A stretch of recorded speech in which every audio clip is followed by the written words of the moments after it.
जय हिंद दोस्तों, कैसे हो सब लोग। उम्मीद करता हूँ सही मस्त होंगे, अपने से चलकार में व्यस्त होंगे। स्वागत आप सभी का सीटेट दिसंबर 2024 के एग्जाम में। आज हम करने वाले हैं साइंस यानी विज्ञान के मोस्ट और इम्पॉर्टेंट क्वेश्चन, जो कि हम 2011 से 2024 तक के प्रीवियस ईयर क्वेश्चन पेपर हल कर रहे हैं। और हर एक टॉपिक से क्वेश्चन लिया जा रहा है, फिजिक्स हो चाहे केमिस्ट्री हो, बायोलॉजी या पेडागोजी, इन सभी टॉपिक से क्वेश्चन लिए जा रहे हैं। और पूरे 30 में 30 नंबर जो है वह क्लियर करेंगे। क्लास भी आज 5 है। चैनल पर जो भी नया है चैनल को सब्सक्राइब कर लीजिए। चलिए क्लास को स्टार्ट करते हैं। और पहला क्वेश्चन है,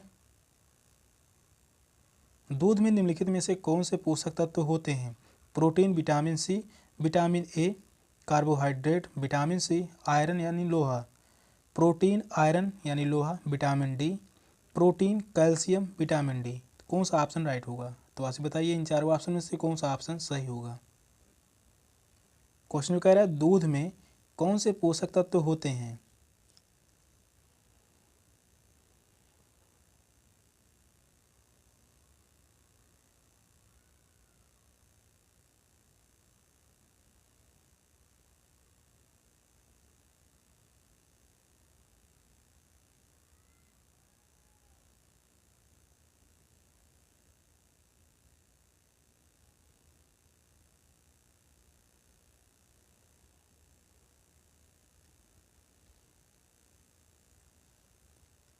तो इस क्वेश्चन का राइट आंसर होगा ऑप्शन डी।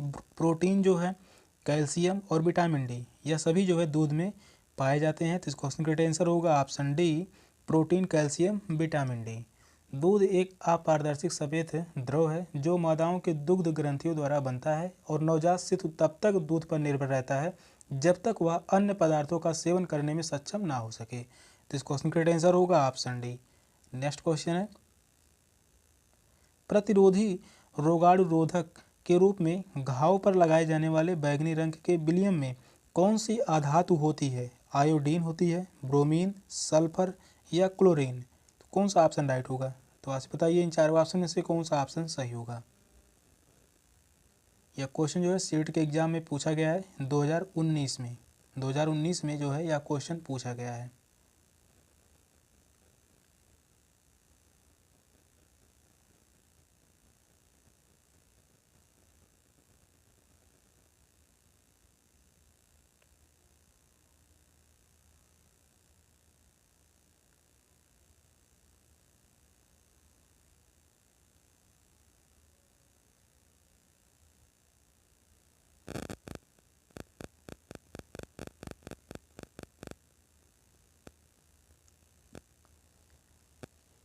तो इस क्वेश्चन का आंसर होगा option A, iodine. First option जो है वह राइट है, आयोडीन। प्रतिरोधी के रूप में घाव पर लगाए जाने वाले बैंगनी रंग के विलियम में आयोडीन अधातु होती है। तो इस क्वेश्चन का आंसर होगा option A, iodine. Next question है, वायु के संबंध में नीचे दिया गया कौन सा कथन सही नहीं है? पूछा है वह कौन सा कथन है जो सही नहीं है वायु के संबंध में। मृदा में वायु उपस्थित नहीं होती, जल चक्र में वायु की महत्वपूर्ण भूमिका होती है, वायु स्थान घेरती है, वायु में भरा होता है। तो कौन सा ऑप्शन राइट होगा? तो आपसे बताइए इन चारों ऑप्शन में से कौन सा ऑप्शन सही होगा।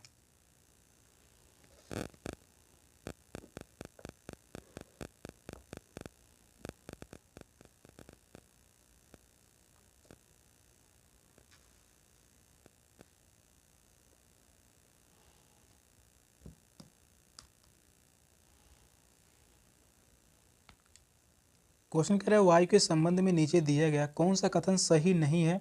तो वह होगा मृदा में वायु उपस्थित नहीं होता है। तो यह बात जो है गलत है, मृदा में वायु उपस्थित होता है। तो इस क्वेश्चन का आंसर होगा ऑप्शन ए। वायु हमारे चारों ओर उपस्थित है। पृथ्वी कई किलोमीटर की ऊंचाई तक वायु के एक आवरण से घिरी हुई है जिसे वायुमंडल कहते हैं। और वायु जो है रंगहीन, गंधहीन तथा स्वादहीन होता है।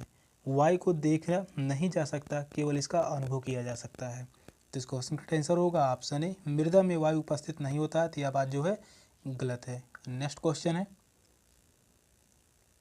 स्तंभ ए में दिए गए पाचन तंत्र के अंगों स्तंभ बी में दिए गए उनके कार्यों का नीचे दिया गया कौन सा मिलान सही है? स्तंभ ए में जो दिया गया है यकृत यानी लीवर, अमाशय, पित्ताशय, अग्नाशय।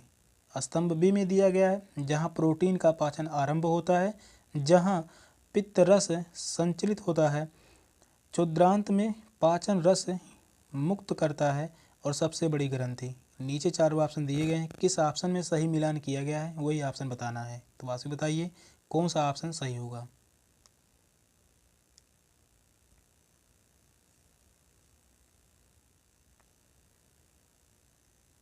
स्तंभ ए में जो दिया गया है पाचन तंत्र के अंग दिए गए हैं, और स्तंभ बी में दिया गया है उनके कार्यों यानी उनके कार्य दिए गए हैं। तो कौन सा मिलान सही होगा, इन चारों ऑप्शन में से कौन सा ऑप्शन सही होगा।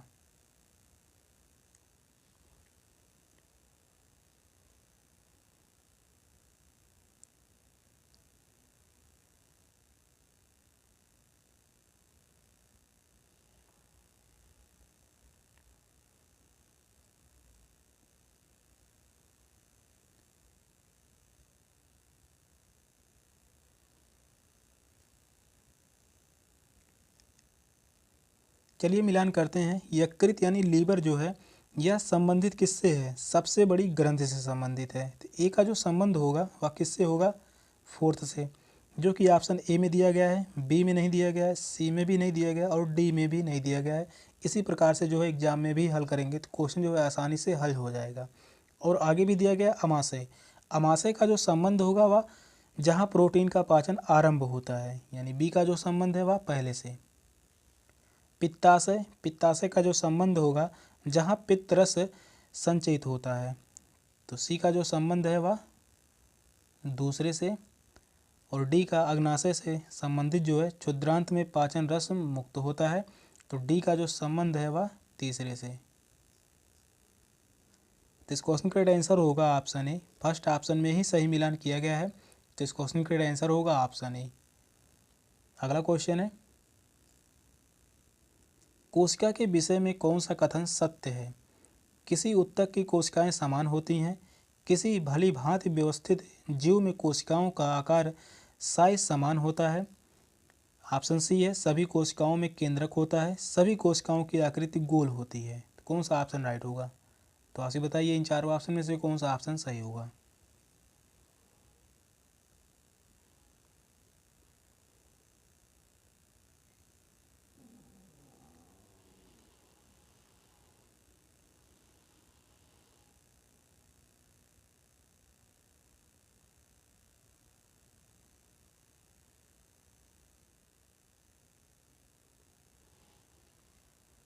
क्वेश्चन कह रहा है कोशिका के विषय में कौन सा कथन सत्य है।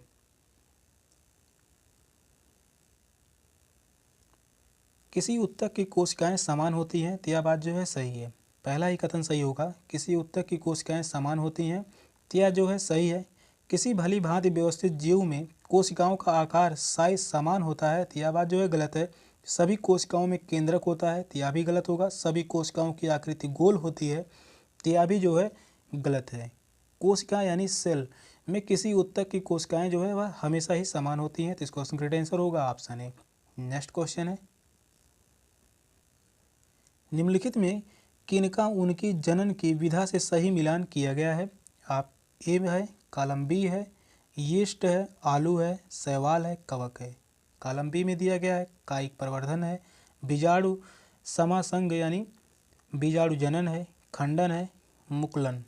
नीचे चारों ऑप्शन दिए गए हैं, किस ऑप्शन में सही मिलान किया गया है वही बताना है। तो वासी बताइए कौन सा ऑप्शन राइट होगा।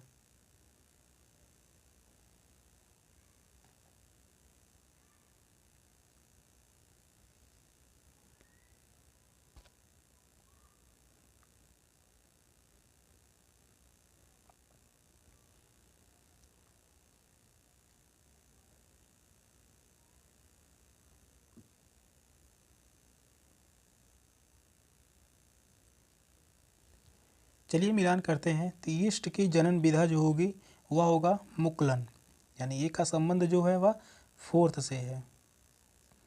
तो यहाँ पर भी ऑप्शन में देखेंगे ए का यहाँ पर दिया गया है पहले से, ए का दूसरे से दिया गया है, ए का तीसरे से, बचा एक ऑप्शन ए का फोर्थ यानी डी में ही दिया गया है। तो इस क्वेश्चन का जो राइट आंसर होगा ऑप्शन डी होगा। आगे भी देखते हैं, आलू, आलू का जो संबंध होगा वह कायिक प्रवर्धन से, तो यानी बी का जो संबंध होगा वह पहले से। शैवाल, शैवाल का संबंध जो होगा वह तीसरे से यानी खंडन, शैवाल का जो संबंध होगा वह खंडन से।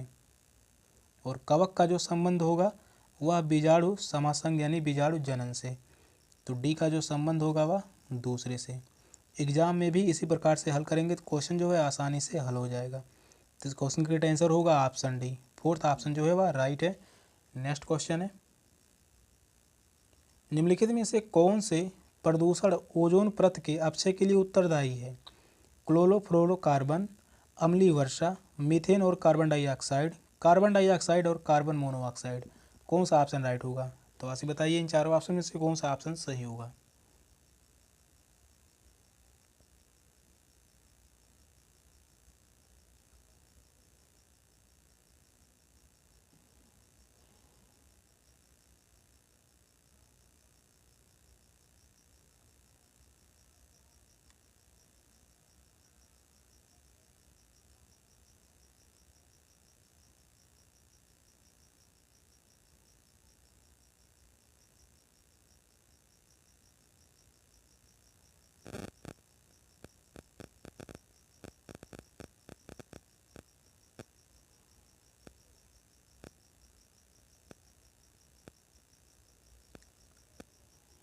क्वेश्चन कह रहा है निम्नलिखित में से कौन सा यह से प्रदूषण ओजोन परत के अपक्षय के लिए उत्तरदायी है?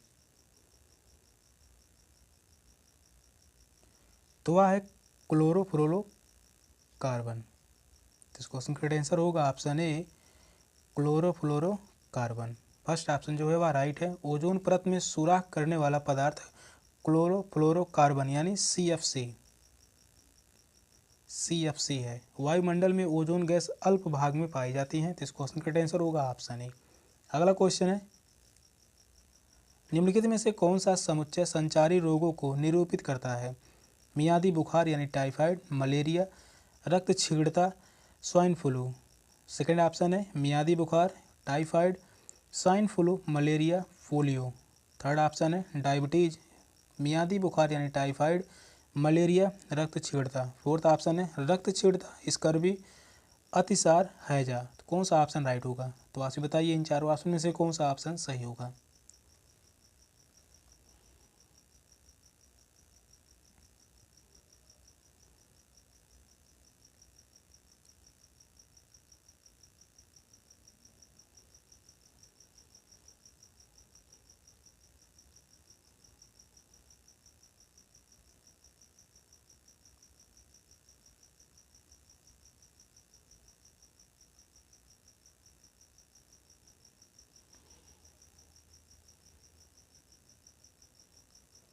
कौन सा समुच्चय संचारी रोगों को निरूपित करता है?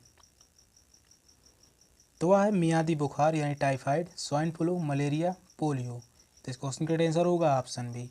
सेकंड ऑप्शन जो है वह राइट है। संचारी या संक्रामक रोग जो है किसी न किसी रोग जनित कारकों जैसे प्रोटोजोआ, कवक, जीवाणु, वायरस इत्यादि के कारण ही होता है। संक्रामक रोग एक शरीर से अन्य शरीर में फैलने की क्षमता होती है। मलेरिया, टाइफाइड, चेचक, इन्फ्लुएंजा, स्वाइन फ्लू, पोलियो इत्यादि संक्रामक रोगों के उदाहरण हैं। तो इस क्वेश्चन का आंसर होगा ऑप्शन बी। नेक्स्ट क्वेश्चन है,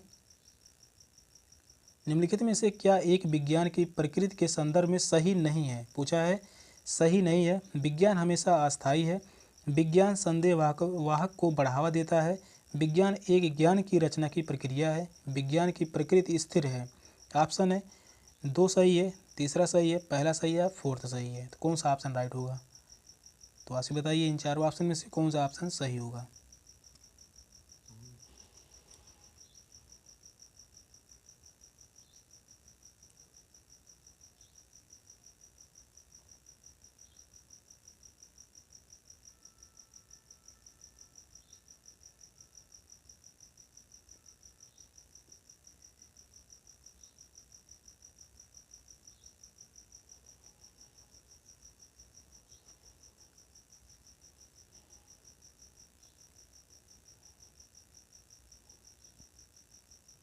क्वेश्चन कह रहा है विज्ञान की प्रकृति के संदर्भ में सही नहीं है। तो वह कौन सा कथन है जो सही नहीं है? तो विज्ञान हमेशा अस्थायी है, तो यह बात सही है। विज्ञान संदेह वाहक को बढ़ावा देता है, तो यह भी सही है। विज्ञान एक ज्ञान की रचना की प्रक्रिया है, तो यह भी सही है। विज्ञान की प्रकृति स्थिर है, तो यह बात जो है गलत है। स्थिर नहीं है, अस्थिर है। तो इस क्वेश्चन का आंसर होगा ऑप्शन डी। किस ऑप्शन में जो दिया गया फोर्थ जो है वह फोर्थ ऑप्शन में ही दिया गया है। तो इस क्वेश्चन का आंसर होगा ऑप्शन डी। विज्ञान की प्रकृति जो है स्थिर, यह कथन असत्य है। विज्ञान वह अवस्थित ज्ञान या विधा है जो विचार, अवलोकन, अध्ययन और प्रयोग से मिलती है, जो किसी अध्ययन के विषय की प्रकृति या सिद्धांतों को जानने के लिए किया जाता है। तो इस क्वेश्चन का आंसर होगा ऑप्शन डी। नेक्स्ट क्वेश्चन है, निम्नलिखित में से किसका विकास विज्ञान के द्वारा होता है? निष्पक्षता का, वैज्ञानिक दृष्टिकोण का, वैज्ञानिक स्वभाव का, अस्थायी मानस प्रवृत्ति का। ऑप्शन है दूसरा, तीसरा और फोर्थ सही है, पहला, दूसरा और तीसरा सही है, तीसरा और चौथा सही है, पहला और चौथा सही है। तो कौन सा ऑप्शन राइट होगा? तो आशी बताइए इन चारों ऑप्शन में से कौन सा ऑप्शन सही होगा। यह क्वेश्चन जो है इंपॉर्टेंट है।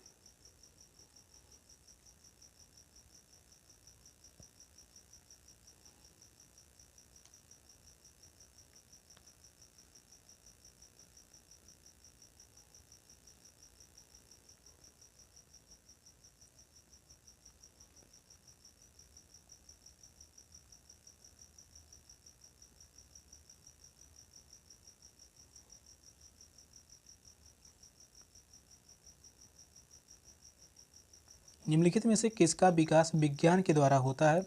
निष्पक्षता का, तो यह बात सही है। वैज्ञानिक दृष्टिकोण का, तो यह भी सही होगा। वैज्ञानिक स्वभाव का, यह भी सही होगा। अस्थायी मानस प्रवृत्ति, तो यह बात जो है गलत है। अस्थायी मानस प्रवृत्ति यह नहीं होगा। तो इस क्वेश्चन का आंसर होगा ऑप्शन बी। पहला, दूसरा और तीसरा जो है वह सही है। सेकंड ऑप्शन जो है वह राइट है। सेशन का लास्ट क्वेश्चन था। क्वेश्चन कैसे लगे कमेंट में जरूर बताइएगा। चैनल पर नए हैं, चैनल को सब्सक्राइब कर लीजिए। मिलते फिर अगली क्लास में, तब तक के लिए बाय बाय, टेक केयर, जय हिंद।